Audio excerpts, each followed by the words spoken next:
నువ్వు హీరోవి అని ఒప్పించడానికి ఎంత టైం పట్టిందండి సత్య దగ్గర? సత్యగా ఒక గంట బట్టి ఉంటుందేమో. అవునా? అంటే ఫస్ట్ ఎందుకు వద్దు అది ఇది అన్నాడు. అన్నాక ఇంకోటి ఏంటంటే సత్య పాపం ఎప్పటి నుంచి మత్తోళ్ళ నుంచి ఒక స్టోరీ తను చేద్దాం అన్న ఉందన్నమాట. తను ఒకటి రాసుకుని పెట్టుకున్నాడు తన లీడ్ గా. సో అది అంటే తన ప్యాషన్ ప్రాజెక్ట్ లాగా. సో ఇది నేను చేస్తానగానే సరే అదన్నా ఇప్పుడు చేసి అయితే అది చేయొచ్చు కదా అన్న దాంతో అంటే దానికి మీరే డైరెక్షన్ కాదు కదా, అది వేరేది వేరే సెటప్ లో వేరే ఆయన అనుకుని ఆయన పాపం ఎప్పటి నుంచి నా మత్తోళ్ళ టైంలో చెప్పాడు అనమాట. ఆయనకు చాలా ఇష్టమైన స్టోరీ ఒకటి ఉందన్నమాట. అది చెయ్యాలన్న ఒక తాపత్రయం బాగా ఉందన్నమాట. సో ఇది దానికి ఒక నాందిలాగా ఉంటుందని అది కూడా ఒక మోటివేషన్. దాని తర్వాత స్టోరీ కూడా నచ్చి. సత్య కోసం మీరు రాసిన ఏ సీన్ చూసినా సత్య మీద ఎక్కువ ప్రేమ కనబడుతుంటది. చాలా ప్రేమించి సత్యకి రాసారు అనిపిస్తుంది. సత్య వైపు నుంచి చూసినా చాలా ప్రేమ అనిపిస్తుంది. రితీష్ అనగానే ఏదో లోపల నుంచి ఇంకోటి ఏదో బయటకు వచ్చి ఇంకోటి ఏదో పెర్ఫామ్ చేయాలి అన్నట్టుగా ఏదో కనిపిస్తుంటది. అందరికీ అంతే ప్రేమతో రాస్తాండి. బెంగళూరు కిషోర్ గారు కానీ అజయ్ గారు కానీ అందరికీ అది రాస్తారు. అంటే బేసిక్ గా అందులోకి స్టాండ్ అవుట్ అయ్యేది సత్య కాబట్టి అలా అనిపిస్తూ ఉండొచ్చు. కానీ as an actor I like Satya. తన ఇన్పుట్స్ చాలా గట్టిగా ఉంటాయి. ఇస్తాడండి. అంటే ఇద్దరం కొట్టుకుంటూనే ఉంటాం. బేసిక్ ఇద్దరు థింకింగ్ ఇట్లా ఆపోజిట్ ఉంటుంది. కానీ ఏదో విధంగా సినిమాకి సింక్ అవుతుంది. మామూలుగా బయట మాత్రం అసలు సింక్ ఉండదు అన్నమాట. ఏదో అట్లా తిట్టుకోవడం అనుకోవడం ఏదో ఉంటుంది.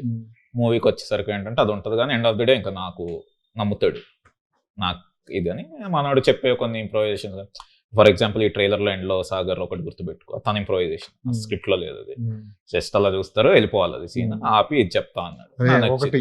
ఒకటి గుర్తుపెట్టుకో ఏంటంటే ఒకటి అని చెప్పి మళ్ళీ అది చూసి నేను ఎంజాయ్ చేసా బాగా. మళ్ళీ మొన్న ఎడిట్లో అవసరం అయితే తీసేద్దాం ఎందుకులే అది ఇది అన్నాడు. కానీ ట్రైలర్ కి యూజ్ అయింది. ఇది వర్కౌట్ అవుద్ది. ట్రైలర్ కూడా యూజ్ అయింది. సినిమాలో కూడా ఉంటుంది. సినిమాలో ఉంటుంది. నాకు నచ్చింది అది బేసిక్ గా చేయడం.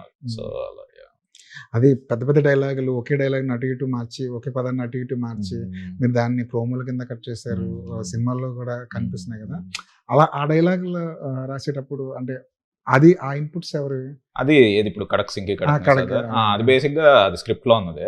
సో అంటే ఇప్పుడు కబీర్ గారు చేసే క్యారెక్టర్ తెలుగు మాట్లాడు మూవీలో. సో అతను హిందీ. ఇప్పుడు వచ్చినప్పుడు ఏంటి ఏదో ఒకటి వియర్డ్ గా మాట్లాడారు వీడికి బాగా తెలిసినట్టు.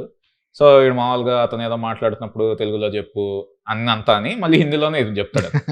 ఎవడరా నువ్వు అనగానే తోకాడక మేకడ అంటే నాన్ సింక్ లో ఉండాలి. అంటే చూస్తుంటే ఎవడరా ఇడు అని ఉండాలి, అటు నవ్వు కూడా ఉండాలి. కాబట్టి మళ్ళీ అదో బిల్డప్ లాగా చెప్తూ ఉంటాడు. సో ఆ చిన్న అలాంటి ఒక 3 ఉంటాయి అనమాట అతనికి కబీర్ మూవీలో కూడా. సో ఒక 3 దీంట్లాగా వాటిని ఏమంటారు టంగ్ ట్విస్టర్స్ ఉంటాయి కదా. అది చాలా కష్టపడి మనోడు చెప్పడం. ఆ డబ్బింగ్ చెప్పేటప్పుడు కూడా చాలా కష్టపడి ఉంటాడు. చాలా కష్టపడి. కానీ ఆ డబ్బింగ్ చెప్పేటప్పుడు మీరు ఇప్పుడు టేక్ చేద్దాం అని ప్రోమోలో రిలీజ్ చేశారు కదా.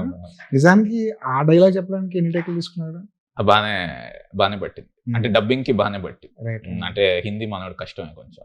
అలాంటిది ఒకటి ఇంగ్లీష్ డైలాగ్ కూడా ఉంది, 2 ఉంది ఇంగ్లీష్ డైలాగ్ అలా కూడా. అవి కష్టపడ్డాడు. అది ఎన్ని టేకులు అన్న? టేకులు గుర్తులే అవి ఉంటే 10 టేకులు. 10 టేకులు అంటే చాలా బెటర్ గా తొందరగా చెప్పేసినట్టు ఫాస్ట్ గా చెప్పి చూసి చదవడం. ఈ టైర్ 1 టైర్ 2 హీరోల మీద కూడా సెటైర్ వేసినట్టున్నారు. అది వాళ్ళ మీద సెటైర్ కాదండి. అంటే హీరోలు ఎప్పుడు వాళ్ళ మీద టైర్ 1 అనుకోరు కదా. మామూలు ట్విట్టర్ లో వీళ్ళు వేసే అనుకుంటారు. సో ఇప్పుడు సత్యాన్ని నేను హీరోగా చేస్తున్నాం ఇది అంటే హీరో ఏంట్రా ఇది అన్నట్టు చిన్నది ఉంటది. ఎవడన్నా నువ్వు హీరో ఎవరో వేసే బదులు మనం.